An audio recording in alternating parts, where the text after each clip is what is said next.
These first 2 episodes of S-Town are free, but to hear the whole series, you'll need to subscribe to the New York Times, where you'll get access to all the Serial productions and New York Times shows. And it's super easy. You can sign up through Apple Podcasts or Spotify. And if you're already a Times subscriber, just link your account and you're done. Chapter 1. When an antique clock breaks, a clock that's been telling time for 200 or 300 years, fixing it can be a real puzzle. An old clock like that was handmade by someone. It might tick away the time with a pendulum, with a spring, with a pulley system. It might have bells that are supposed to strike the hour, or a bird that's meant to pop out and cuckoo at you. There can be hundreds of tiny individual pieces, each of which needs to interact with the others precisely. To make the job even trickier, you often can't tell what's been done to a clock over hundreds of years. Maybe there's damage that was never fixed, or fixed badly.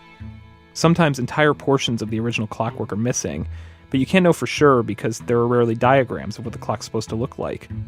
A clock that old doesn't come with a manual. So instead, the few people left in the world who know how to do this kind of thing rely on what are often called witness marks to guide their way. A witness mark could be a small dent, a hole that once held a screw. These are actual impressions and outlines and discolorations left inside the clock of pieces that might have once been there. They're clues to what was in the clockmaker's mind when he first created the thing. I'm told fixing an old clock can be maddening. You're constantly wondering if you've just spent hours going down a path that will likely take you nowhere, and all you've got are these vague witness marks, which might not even mean what you think they mean. So at every moment along the way, you have to decide if you're wasting your time or not. Anyway, I only learned about all this because years ago, an antique clock restorer contacted me, John B. McLemore, and asked me to help him solve a murder.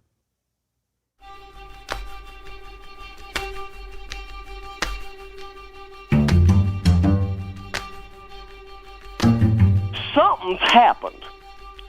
Something has absolutely happened in this town. There's just too much little crap for something not to have happened. And I'm about had enough of shit town and the things that goes on.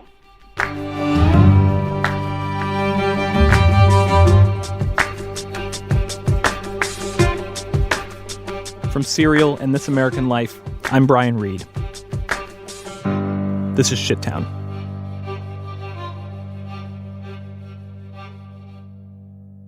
John B. McLemore lives in Shittown, Alabama. That's the subject line that catches my eye one day in late 2012 while I'm reading through emails that have come into our radio show, This American Life. The email's from John B. McLemore. Shittown is capitalized. I am an old-time listener who just recently rediscovered your show, John writes. I live in a crummy little shit town in Alabama called Woodstock. I would like to tell your producers of 2 events that have happened here recently. I would hope you have the facilities to investigate. One of the events, John writes, involves a local police officer with the county sheriff's department. John's heard that a woman has been saying this officer sexually abused her. The guy's still on the force. So, that's one. The other event is a murder of a guy in his early 20s named Dylan Nichols. The murderer, John says, is the son of a prominent local family. His name is Cabram Burt. The Burts are millionaires. They own lots of land in the area, as well as a large timber operation with lumber yards and sawmills all over, one of which is right near John's. It's called K3 Lumber. John says it seems the Burt family has effectively made this event disappear, except that Cabram is now going around town bragging about it. Quote, bragging about how it only took 30 seconds of kicking this boy, Dylan Nichols, in the head for him to become a paraplegic, and only a few more days for him to die. We really need people like you to come down to this pathetic little Baptist shit town and blow it off the map, John writes. I would like to talk to you by phone if possible. This is just too much to type. Hello? John? Hello? Hi, it's Brian. Hey. Here we are. This is happening. It's all that awkward moment of silence when you realize after about a year it finally happened. When I make this call, it's been a year since John first emailed. We'd written back and forth a couple times over the months, but we never talked until one day he sent me a message, and this time it had a link to a news report. The news story was about a sergeant with the Bibb County Sheriff's Department. Bibb County is where John lives, who'd been indicted for pulling women over and forcing them into sexual acts, both on the side of the road and back at the station. Another guy allegedly helped cover up this abuse. I thought, if corruption like this existed in the Bibb County Sheriff's Department, then maybe the other rumor John had written to me about could also be true. Then maybe it was possible a murder had happened and had then been covered up. So finally, I get him on the phone, and we talk for a while. Yeah, my life is kind of a nut house because I take care of my mom that has Alzheimer's, and we're in about our 7th or 8th year of that. So sorry about the other day when you tried to call and all hell had busted loose. No, I'm sorry you have to deal with that. I'm sorry. And, of course, losing the dog the other week, that didn't help. I take in strays, which shouldn't surprise you. Considering where I live, you shouldn't be the least bit surprised that these people around here just dump their dogs out on the side of the road. At one time, I've had as many as 21. I got 14 now. Well, 13. Yeah, so that was really hard because that was an old dog and a good dog. But, yeah, that's another one of my projects that I take on. I'm sort of the local humane society. Do you have a lot of property? I like to say it's my grandfather's property. It's 128 acres. And you grew up in Woodstock, is that right? Yeah, Woodstock. This whole area needs to be defined. If you look at the demographics charts of the state of Alabama and go over the poorest counties, Bibb County is maybe the 5th worst county to live in. We are one of the child molester capitals of the states. We have just an incredible amount of police corruption. We have the poorest education. We've got 95 churches in this damn county.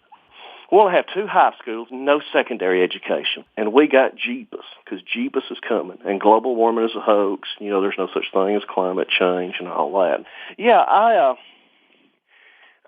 I'm in an area that just hasn't advanced, for lack of a better word. I don't have to eat a Tums here. Sorry about that. Oh, it's one of those awful cherry-flavored ones. That would be the first one to hop out. Is your stomach bothering you?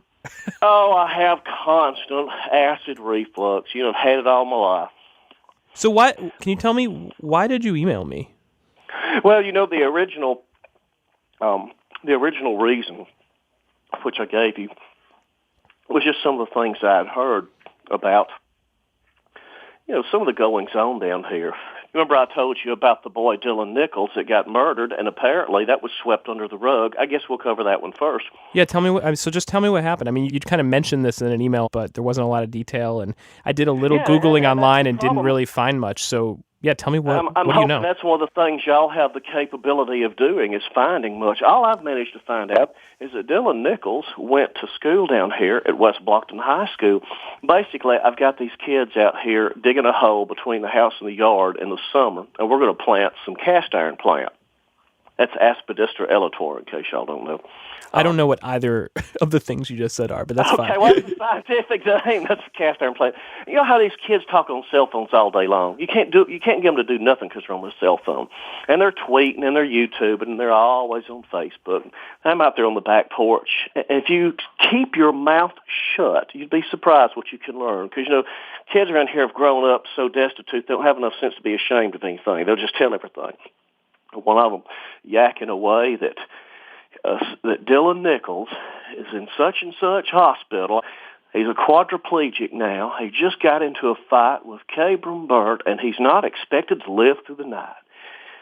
Well, buddy, when I heard the last name Burt, my attention just peaked.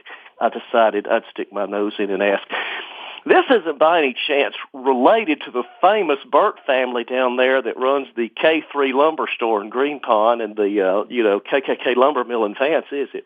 Oh, yes, that's Kendall's son. Took them a day or so to do their work out here, and they chatted about it. And over the course of the next few days of them tweeting to girlfriends and tweeting to other friends, it come to pass that indeed Dylan Nichols had died. Deader than hell. And Cabram Burt's whereabouts was unknown. Well, later on, I have the Goodsons working out here, 2 boys. It just so happens one of them, Jake Goodson, apparently he knew the Cabram boy. And right at the darned Little Caesar's Pizza in Woodstock. Just happened to run into him. Hadn't seen him for a year. Asked him where he'd been. Well, I've been in drug rehab. I've spent such and such months in rehab. Well, what happened? Well, that's when the Cabram boy just got out there and spilled the darn beans. And the story that I was told is that they were at some party, and the Nichols boy, Cabram and his buddy, had ganged up on him and was calling him a bitch boy and a bitch boy or a bitch boy and all that. And the boy eventually smacked one of them, and they jumped on him. Well, the boy that they jumped on, that's Dylan Nichols, pulled out a little knife and cut the throat of Cabram's friend. Well, Cabram pulled his belt off and wrapped it around the neck of the friends whose throat got cut and got the Nichols boy down the ground somehow and kicked him in the head repeatedly and kept kicking him in the head until he was basically unconscious. Well, of course, you know the rest of the story from the first part that I told you. The boy, paraplegic, died in a few days. Jake is nosy. He asked him how did he just get by so easy, and, the Burt boy, Cabram Burt, had told him they just claimed it was self-defense, and the other guy kept his damn mouth shut. Of course, Cabram's family has got plenty of money, so naturally it wasn't murder. Now, so just to clarify, so you're hearing this from a guy named Jake Goodson? Mm-hmm. He ran into Cabram, and Cabram told him that we told the other guy to keep his mouth shut, and we claimed self-defense. That's what he told him. There you go. Now, at some time, I was up there at that hardware store, and Kendall, that's Cabram's father, is back there on the phone yakking that big mouth. He's one of these big mouth Rush Limbaugh types. Loves Glenn Beck. Running that mouth. And what I heard come out of that office was, he's my son, I love him, but he's guilty as hell, and I know it. And he finally realized that someone was standing out there waiting to be waited on, and pulled up and slammed the hell out of that damn door, and then got a lot quieter with that conversation. Really? We've obviously got too much little dipstick gossip going around for something not to have happened. We've got the kid out bragging about it in front of the Little Caesar's Pizza Hut, and we've got a teeny little snippet of conversation inconveniently audited over at the store one afternoon. So this crap happened. And as far as you know, is Cabram Burt just living in town now? He's working up there at the damn K3 lumberyard. He's covered up with tattoos. He's almost skin and bones. He looks like a crackhead. Hell, I saw him this week. I contacted you for a while, and then I quit contacting you. And, I go through these stages of depression. When you live in an area like this, it's like the Darfur region of Sudan. You realize you're in one of these areas where stuff happens, and you can't help it. And after this dude got arrested, that recent email I sent you about that Irvin Lee Hurd that had been, basically falsely imprisoning women and using them for sex slaves. No one talks about that. Irvin Lee Hurd is the name of the Bibb County police officer who'd been sexually abusing women he pulled over. I decided, you know what, I need to contact him again. I need to get out of my depression. I need to get over this attitude problem I've got that, nothing can be done. And tell someone some of the crap that goes on down here. Because what do you get depressed about?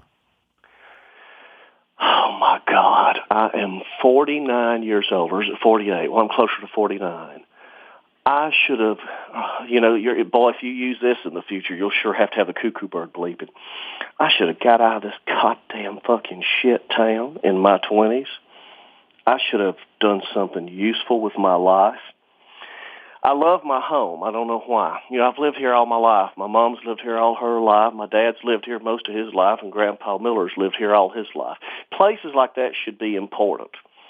I'm looking out over a yard. We got a rose garden here that's 300 fucking feet long. I've planted a hedge maze out here. It's the only one in the state.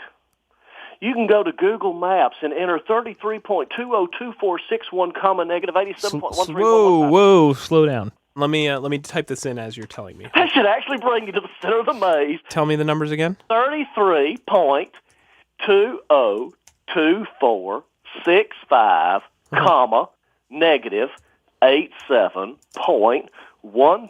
I'm going to hide a couple coordinates here for John's privacy. I type them into Google Maps. I should be close to within a few feet. Oh, there we are. That's your yard? Yeah. Oh, my God. Nowadays... It's an aerial view of acres and acres of forest. And then there in the middle of the woods is a huge labyrinth made of concentric circles of hedges with a path weaving through them. It also has little gates in it now, which that picture doesn't show. So you see, you can swap the solution around. It actually has 64 possible solutions, depending on how you swap the gates around. Oh, wow. So it really is a maze. 64 possible solutions, yes. That's crazy. Do you ever just go in and get lost in the maze? Well, it's not tall enough to get lost yet. It's only about hip high. You can still see over it. You'll be able to get lost one day. Yeah, it is. In other words, if you're asking, do I use it to walk around in when I'm thinking? Sure, sometimes I do. Yeah. I've never had anyone to really sit here and ask me, I guess, what I'm depressed about, because I'm looking out over the trees here and I realize that the people in the South 40 Trailer Park have a much worse life than I do. But I think the thing that's happened is I've gotten myself in almost, sort of a prison of my own making where, all my friends have died off because I only had contact with people much older than me. Even when I was a kid in school, I didn't want to hang around other kids because, kids are talking about, getting girls or deer hunting or, football.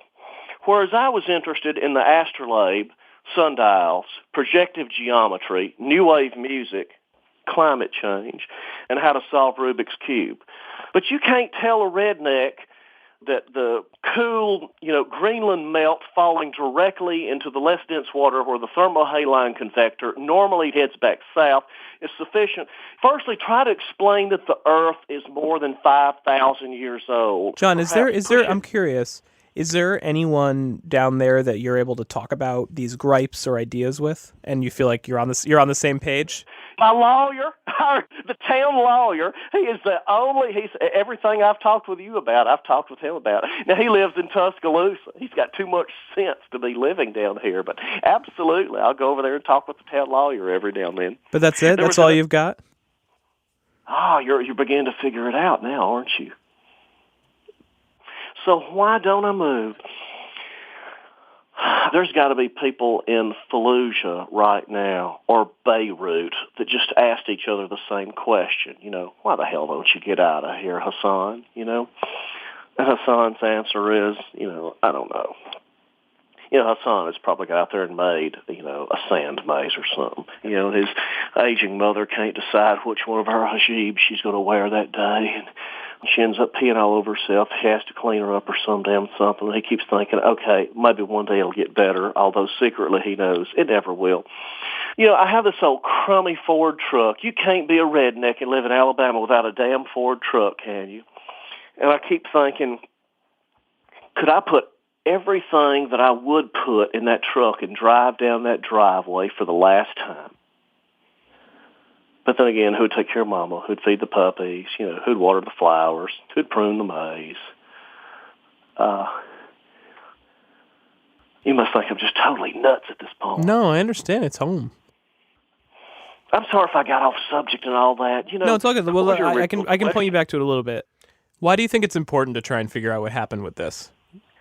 I believe we have a genuine murder that resulted from some kids probably picking on a boy that defended himself. That's almost certainly been covered up.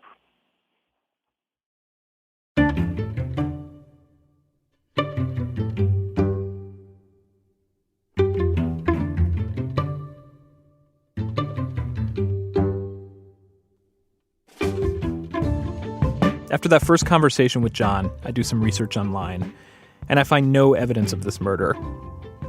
I see there is a place called K3 Lumber, owned by the Burt family. K3 in rural Alabama? Is that just a coincidence? The family also owns a large timber operation. John called it the KKK Lumber Mill, but it's actually named Kai Ken Key Inc. And on their website, they explain that the Kai, Ken, and Key in Kai Ken Key refer to the three brothers who currently run the family business: Kyle, Kendall, and Keith Burt. Kabram Burt is Kendall's son. His name begins with a K too, by the way.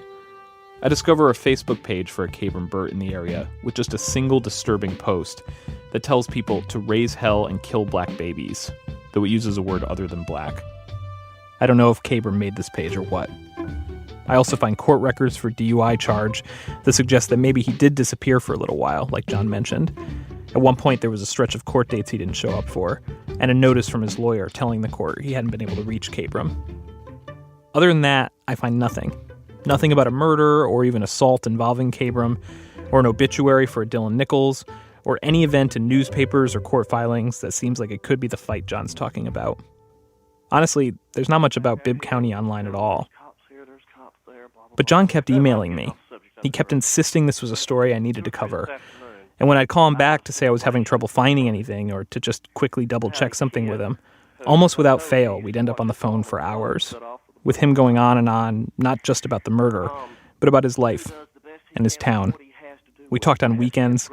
Once, he got in touch at 1:30 in the morning because a bunch of cops had been in his yard. And I had the Praetorian class cowering behind that uniform. It felt as if by sheer force of will, John was opening this portal between us and calling out through it, calling from his world, a world of proleptic decay and decrepitude. So eventually, I decide I'll come check it out. I was just dying for them to search this house without a warrant. I think they knew it. That's right after this.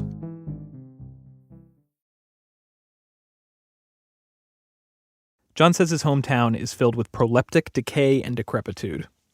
I'm not ashamed to say I had to look up the word proleptic. It means using a word or phrase in anticipation of it becoming true. When I go to Alabama, I don't want to cause any trouble, proleptically speaking, so John and I discuss a plan. After all, what he's alleging about the murder, that Cabram Burt has beaten someone to death, feels comfortable enough to make small talk about it out in the open, and a bunch of people know, but no one has done anything. It's pretty scary. A reporter showing up from New York, asking questions. Who knows how people might react? I do not want to do anything that's going to put you in any kind of danger. You've got more experience with this than I do. This is your stock and trade. Well, I've never gone into a small town and investigated a murder. And this is your small town. It's up to you if you John and I agree when I come, I need to keep a low profile. I won't talk to any authorities yet. The one thing I want to do, I tell him, is meet with Jake Goodson. That's the guy John originally heard the rumor from, the one Cabram supposedly admitted everything to outside the Little Caesars. It's wherever you want to be with it. If you're fine with it, I'm fine with it. Okay, are you sure? I guess so. You guess so? Too damn late to back out now. No, I don't. See, that's what I don't want I think you're second-guessing this more than I am.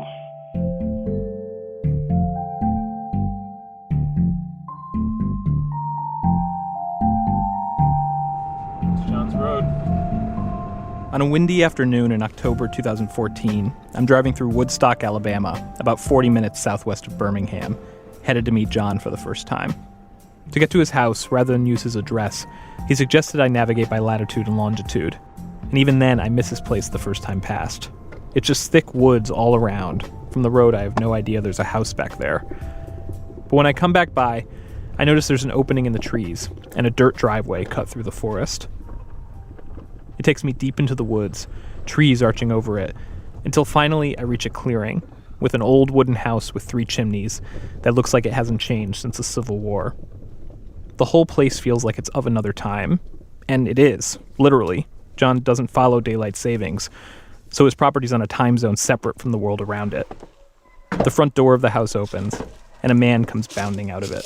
John. All that bullshit. You found How are you? I found it. Nice to meet you.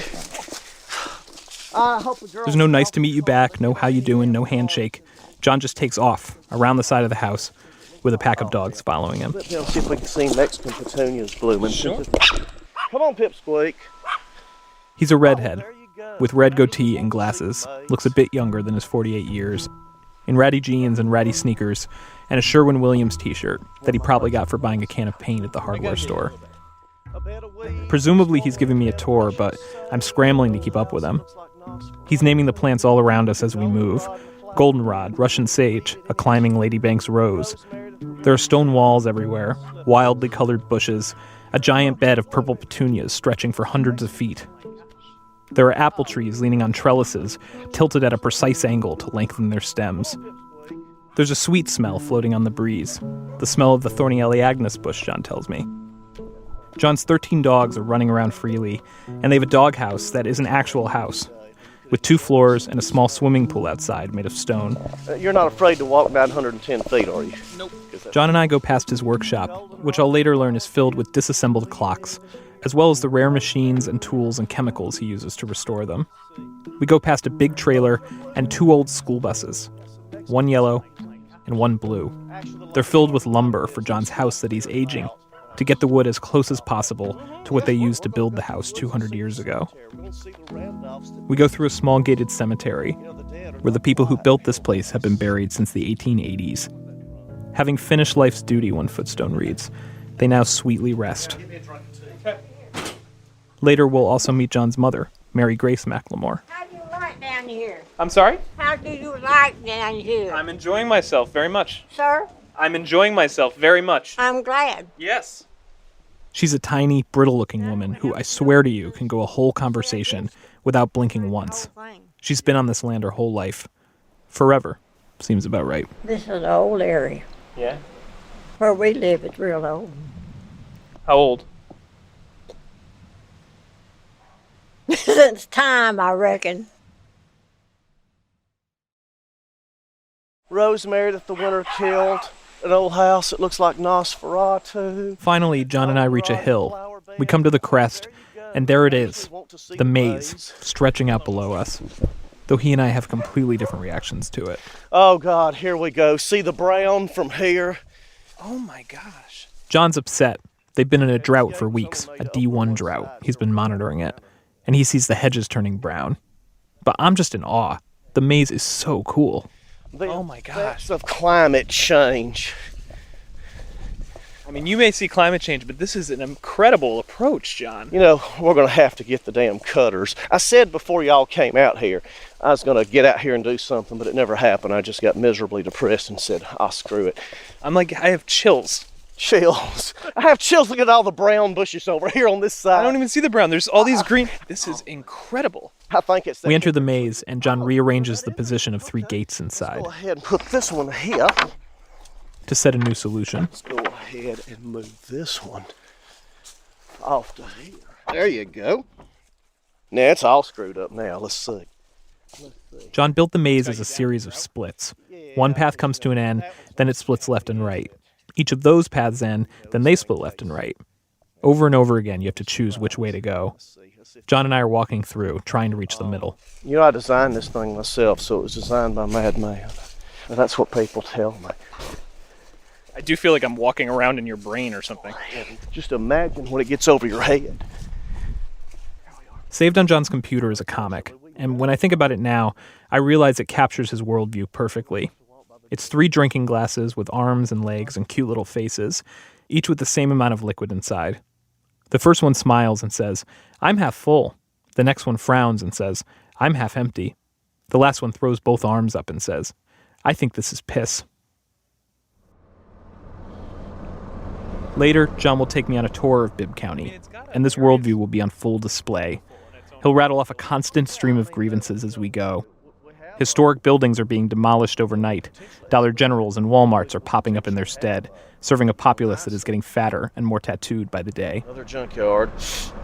No positive comment, no matter how innocuous, survives his virtuosic negativity.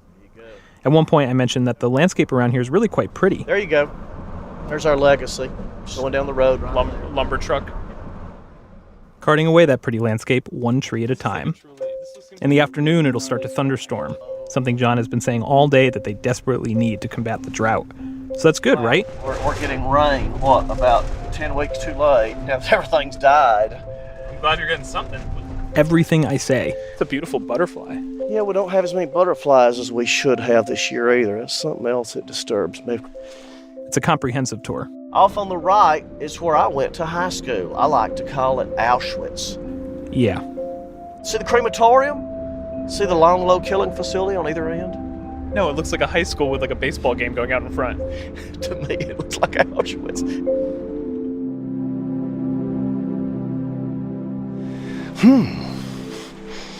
Before the jaunt around Shittown, back inside the maze, John and I have stopped walking for a second.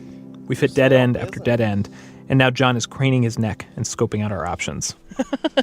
He scouts his direction. It is. It's kind of funny to be lost in something you designed yourself, isn't it?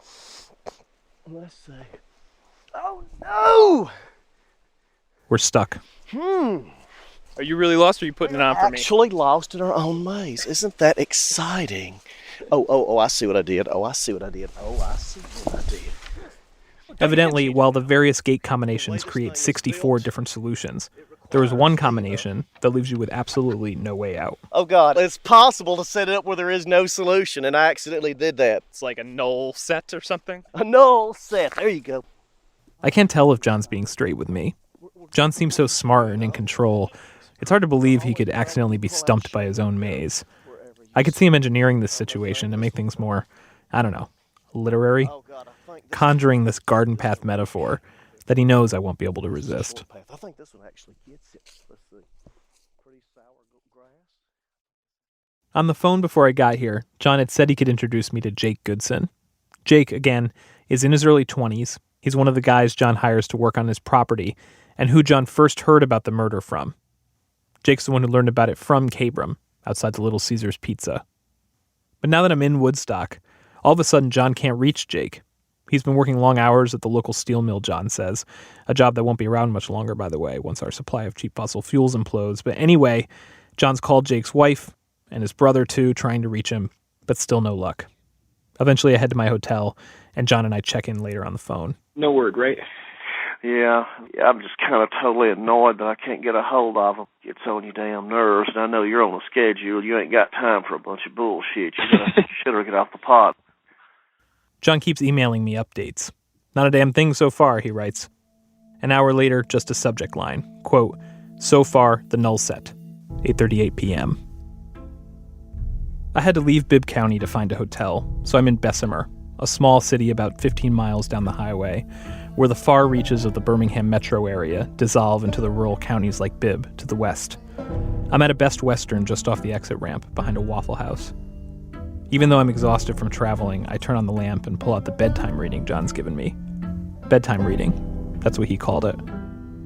There's William Faulkner's short story, A Rose for Emily, narrated by the gossipy collective townsfolk of imaginary Jefferson, Mississippi, who tell the tale of Miss Emily Grierson, an unmarried, middle-aged outcast who lives alone with her father and after he dies, holes up in her house for years. There's the Guy de Maupassant story, The Necklace, about a woman who longs for a much grander, more spectacular life than the one she has, and gets it for a single night, only to have to pay for it dearly every day for the next 10 years. And then there's The Renegade by Shirley Jackson, about a woman who recently moved from the city to a small country town, whose family dog, Lady, is accused one morning of killing a neighbor's chickens.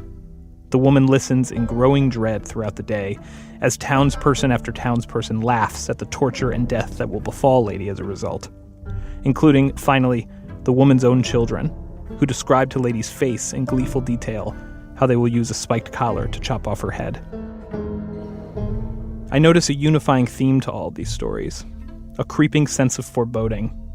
In these places that are allegedly home to polite society, an undercurrent of depravity.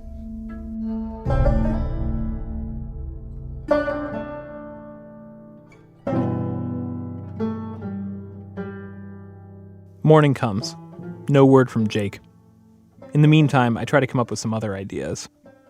The obvious one in a situation like this would be to contact the victim's family. But at this point, I still don't know if anyone's actually died, and so that's an awkward phone call to make. I can't get local hospital records. I try, but they're not public. Ditto with death records in Alabama, also not public. Again, I found no obit or news story about any of this in the papers. I was able to find 2 Dylan Nicholses in Bibb County. Both were the right age, early 20s. One spelled his first name D-Y-L-A-N. The other spelled it D-I-L-L-O-N. It looked like D-Y-L-A-N had played football at Bibb County High School a few years earlier. But other than that, he had basically no footprint online, which is strange for someone his age. Like, maybe that means you're dead? D-I-L-L-O-N, on the other hand, appeared to be alive and well and actively maintaining his Facebook page. Not only that, he'd gone to Capernbert's high school and was Facebook friends with him, which made both John and me wonder if somehow the rumor got messed up and maybe Dylan wasn't the dead guy, Maybe he was the friend with Capron who'd gotten his throat cut and kept quiet about the whole thing. So I held off on contacting him. So, too afraid to talk to the cops, too afraid to talk to the Burts or the Nicholses, I lay out another idea to John. My thought is, we believe the murder happened sometime in the summer of 2012. If we can somehow narrow the time period to just a couple weeks maybe, we can go to the public library and look through the archive of Bibb County's local newspaper, the Centerville Press. The old issues aren't online, so maybe there's an obituary or some other clue in there that I haven't been able to see. John has an idea for how we can nail down a more precise date. So what is this? Just every time I spend $1 working on this damn place. He shows me a notebook, a makeshift ledger where he keeps detailed track of all the projects on his property. Okay. We sit on his twin bed and he flips through and shows me his whole system, how he notes the people who worked each day, a rotating crew of young guys and handyman types from around town, what they were working on, how much he paid them. The red means it was for the yard. Of course, if it doesn't have the red, it's in the house. And if you see a letter M with a circle around it, that means we were planting the maize. John's pretty sure they were laying the slate area behind his house when word was going around about the murder. Whenever they were working on that, that's probably when it happened, he says. Yard, shed, rock, roof, tar, working dog pen, slate, and bridge. This event would have happened right around this time period, August of 2012. August 7th, August 8th. Hey, what was we welding? $900, $500, and then August 12th, it's the same. I have no idea what we were welding. You paid him $20 on August 12th? Oh, yeah, that means someone didn't have enough gas to go home.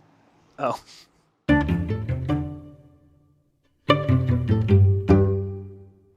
Can we pinpoint any closer than August? What do you think? I'd probably pinpoint between the 7th and 21st would sound real good. It's about the closest you're going to get. Between the 7th and the 21st. The 7th and the 21st.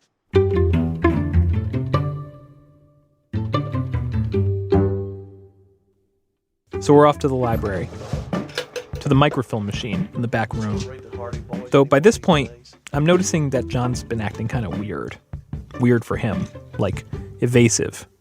I'm trying to get him to look through the newspaper archive with me, but instead he's just wandering over by the bookshelves, avoiding me. All right, John. Yeah, come on over. You're not interested to see this? I figured you was going to do your thing and I was going to grab. This is our thing. We're trying to figure out this guy died. This is not my thing. There's not room for two faces in front of that little bitty machine. Come help me.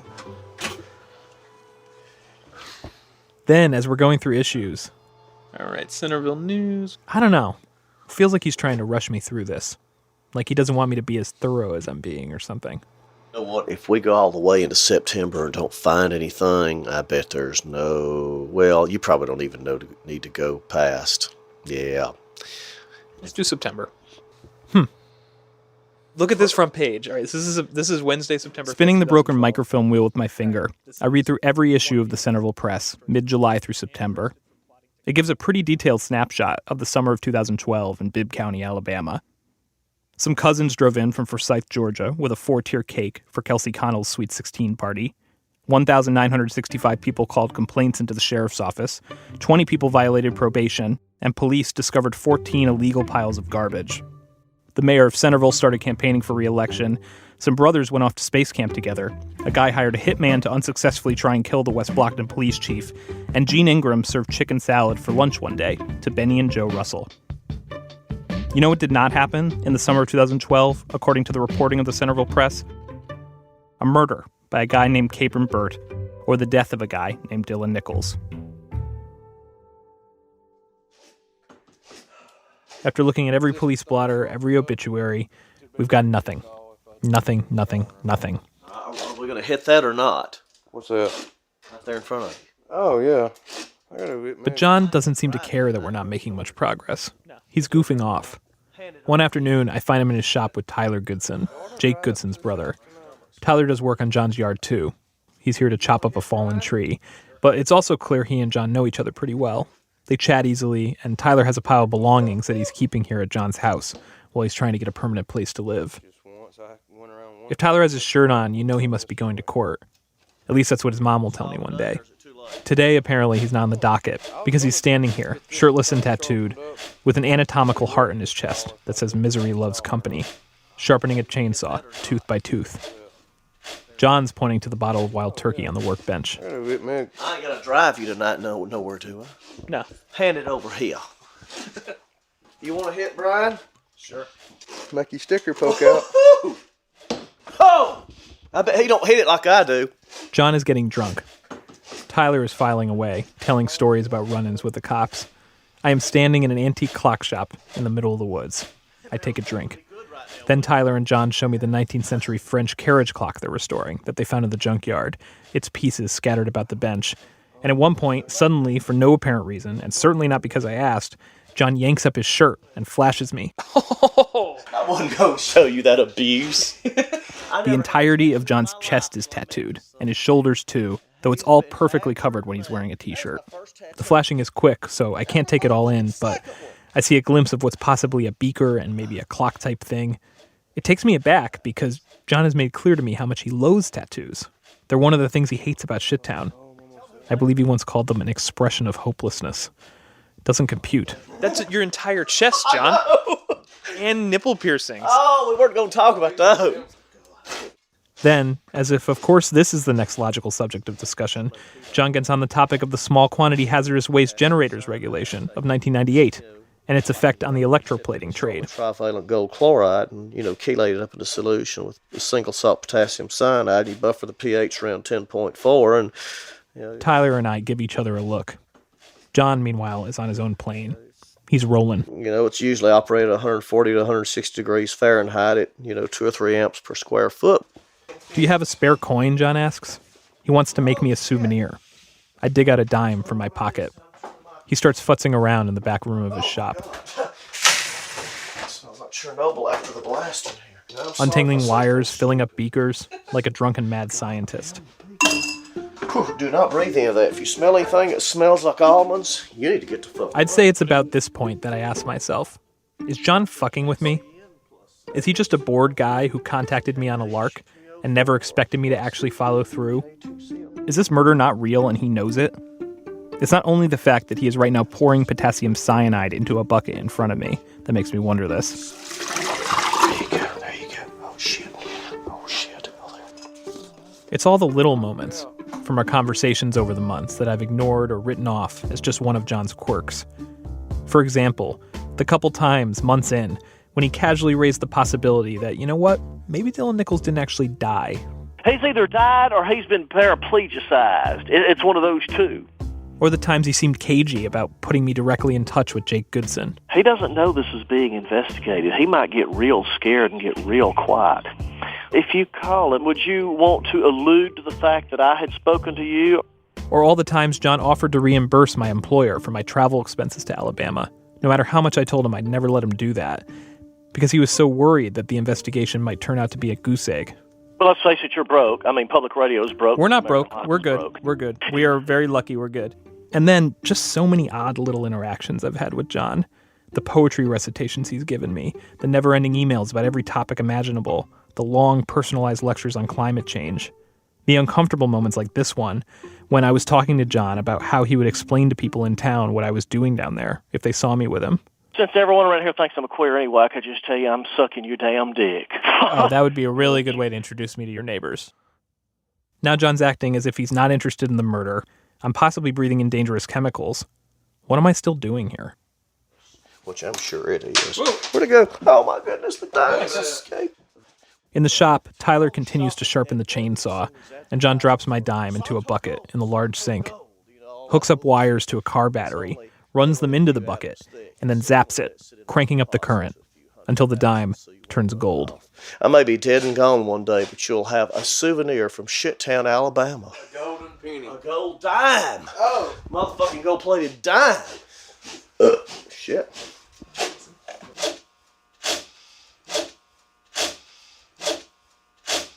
For thousands and thousands of years, we did not have clocks or calendars or any method for telling time in the way we think of telling time now. And time was happening nonetheless. As humans, we must have sensed it. Maybe we heard it, the rhythm of it, as we sharpened a tool. It's amazing if you think about it, the sheer variety of methods we've concocted over the centuries to keep track of time. We pour sand through a glass. We swing pendulums back and forth. We count the cycles of radiation coming off an atom. We count Mississippis. When John was a teenager, He became fascinated with what was possibly the very first formalized way humans came up with to keep track of time, watching the sun and the stars and the phases of the moon. He built his own version of something called an astrolabe, which he's showing me. Where we're standing is the zenith. That's this point over here. The astrolabe looks kind of like a clock crossed with a compass. It's a flat dial with a map of the night sky laid over it, and a pointer, or I guess a sight, attached on top of that. You pick a star in the sky and aim the sight at it, twist the sky map until it aligns with the sight in a certain way, and then the dial shows you your direction, as well as the month, day, and time. It's a beautiful, complex device, and as a kid, John longed to figure it out, to put himself inside the brains of the people who puzzled through the earliest versions. The Greek astronomer Hipparchus, who devised the mathematics behind it, or the 10th century Islamic scholars, who refined the invention to help them time their daily prayers. John wanted to go through what they had to go through to create an astrolabe, which is why he made his own, designed specifically for the coordinates of this house. It hangs on the wall of his mother's bedroom. That's what he's showing me, his astrolabe, when Skylar Goodson happens to walk in the front door. Nurses is here. Oh, Skylar's here to come collect her money. This is Jake's. Oh, you brought spaghetti. Is Jake bringing his ass over here? Skylar is the wife of Jake Goodson, the guy I've been desperately wanting to talk to. She's 21, outgoing. She has her little son with her, who's crawling on all fours at our feet, pretending to be a dog. We make some small talk, and eventually, as casually as I can, I ask her, "You don't happen to know about the incident John and I have been talking about, do you?" She knows. John says quietly, but Skylar seems confused. Sometimes you have to remind me a little bit. The big fight between Cabram Burt and that dude, John tells her, that resulted in the dude's death. I can see Skylar recognizes what he's talking about. Yes, she says. Yes. He straight up told us that he killed him. Cold-blooded murdered him. He told you that too? Yes. She says she was with Jake when it happened. The Little Caesars, seeing Cabram for the first time after he'd vanished for a while, Cabram telling them he claimed self-defense and gotten off. According to Skylar, it all went down just how John said it did. Well, he pretty much, in those words, pretty much said that he had murdered the guy. And just... He used the word murder? Yeah. That he had killed him. So not murder, killed. He probably used a little bit of everything. Like it was a casual conversation like, "Hey, how you been? Well, this is going on in my life. I got arrested because I murdered somebody and yada, yada, yada. And let me tell you about it." And it was just like there was nothing to it. That he had just beat him to death. And I just can't imagine sitting there and repeatedly hitting somebody until they die. Yeah, me neither.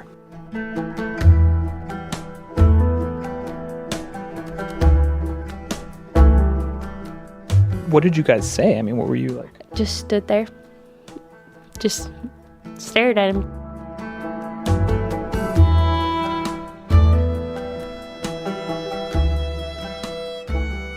It didn't sound like it was something that you should be having casual conversation about. It seems like he should have still been in hiding. Skylar says she'd actually heard about the murder before talking to Cabram, that it was kind of an open secret. That's the thing that freaks her out most about this, even a couple years after it happened. The fact that so many people know and still have done nothing. The complicity. I mentioned my trip to the library tour, my hope that there'd be some record of this in the newspaper.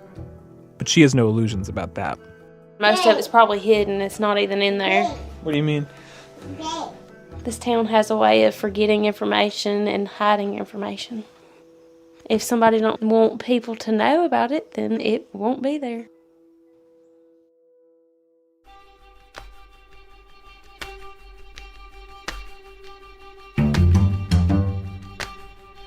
John stands by as Skylar talks. He's uncharacteristically quiet, a small grin on his face. I'm hanging on Skylar's every word. I can't believe I'm finally getting a first-hand account of all this. But John is calm, matter of fact. Like, what's the big surprise? It's a shit town.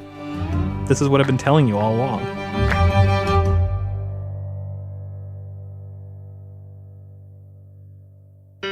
The summer is here at last. The sky is overcast and no one brings a rose for Emily. She watches her flowers grow while lovers come and go to give each other roses from her tree, but not a rose for Emily. Emily, can't you see there's nothing you can do? There's loving everywhere but none for you. S-Town is produced by Julie Snyder and me, with editing from Ira Glass, Joel Lovell, Sarah Koenig, and Neil Drumming. Whitney Dangerfield is our digital editor. Starlee Kine is a story consultant. Fact-checking and research by Ben Phelan. Seth Lind is our director of operations. Mixing by Lyra Smith. Matt Tierney is our technical director. The S-Town staff includes Emily Condon, Elise Bergerson, Julie Whitaker, and Kimberly Henderson. Music for the show is composed by Daniel Hart, Trey Pollard, Elado Negro, Nick Thorburn, and Matt McGinley. Music supervision by Damian Grafe. Special thanks to Tracy Chan and Koi Wong at Studio Rodrigo, Rich Orris, Jack Hitt, Anahita Lani, Sarah Dockery, Jordan Ficklin, Da Dung, Anthony Roman, and Bolero Duvall, who did the incredible art and illustrations for our website, stownpodcast.org. That's stownpodcast.org. We're, of course, also on Facebook and Twitter, and you can follow us on Instagram, @stownpodcast. A reminder that you don't have to wait for Chapter 2. All 7 chapters are available right now. S-Town is a production of Serial and This American Life. She